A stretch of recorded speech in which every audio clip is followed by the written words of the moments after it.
అయితారం మా అమ్మమ్మ వస్తుంది కదా తీన్మార్లకు.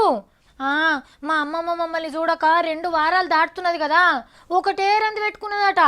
రాత్రి నాకు ఫోన్ చేసి, సావిత్రవ్వ అంజుగాని ఫోన్ నంబర్కి వాట్సాప్లో ఫోటోలు పంపియవ్వా అని అనబట్టే.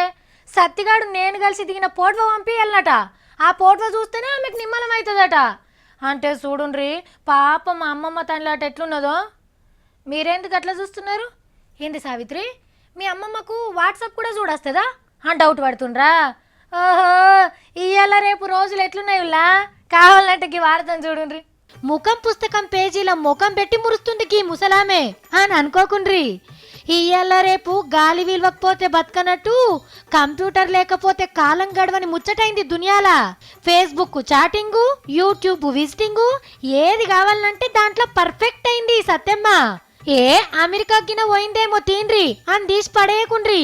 కరీంనగర్ జిల్లా కొరుట్లలోనే ఉండి బీడీలు చేసుకుంటూ బతుకుతుంది సత్యమ్మ.